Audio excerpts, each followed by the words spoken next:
हम तो बिल्कुल बंजारों की तरह इधर उधर भटक रहे हैं।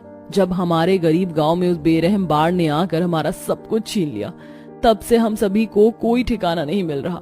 आखिर हम कब तक भटकते रहेंगे?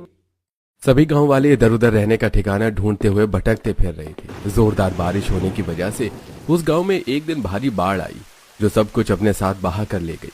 गांव वालों ने किसी तरह पेड़ों पर चढ़कर अपनी जान तो बचा ली, लेकिन उनकी जरूरत की हर चीज उस बाढ़ के साथ चली गई। वहीं उसी गांव में 5 बहुएं अपने 5 पतियों के साथ रहा करती थी। बाढ़ के आने से अब वो भी बेघर होकर मारी मारी फिर रहे थे। हमें हार नहीं माननी चाहिए। अगर हमने हार मान ली तो हम इसी तरह भटकते रह जाएंगे और हमें कुछ नहीं मिलेगा।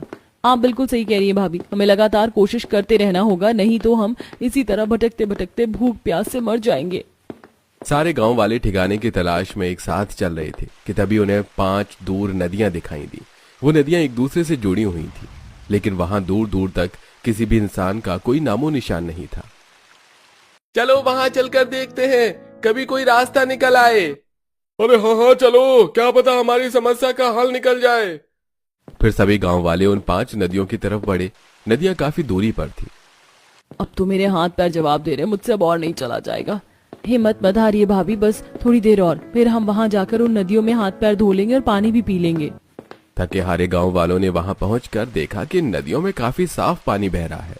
वो नदियां छोटी थी और उनके आसपास मिट्टी और भूसे के छप्पर वाले कुछ घर भी बने हुए थे। सभी गांव वालों ने वहां हाथ मुंह धोकर पानी पिया और थोड़ी देर के लिए चैन की सांस ली। ऐसा लगता है यहाँ पर पहले लोग रहते थे, लेकिन अब शायद वो इस जगह को छोड़कर चले गए हैं। उनके जाने की क्या वजह हो सकती है भला? पता नहीं, हो सकता है यहाँ भी कोई छोटी मोटी बाढ़ आई हो, इसलिए लोग अपना सारा सामान लेकर यहाँ से चले गए। और इन छोटी छोटी 5 नदियों को तो देखो, कितना साफ पानी बह रहा है इनसे। ऐसा लगता है जैसे इन्हें खुदाई करके बनाया गया हो सकता है ये नदियां यहाँ पर रहने वाले लोगों ने पानी की सहूलियत के लिए किसी बड़ी नदी से खुदाई करके निकाली हो। जो भी हो, भगवान ने हमारे लिए सब किया है, हम सब अब यहीं रहेंगे। हाँ, भगवान ने हमें रहने का ठिकाना दिया, हमारी इतने दिनों की मेहनत काम आ गई। इसके बाद सभी गांव वाले उन्हीं पुरानी झोपड़ियों में उन 5 नदियों के आसपास रहने लगे। नदियों में काफी सारी मछलियां थी।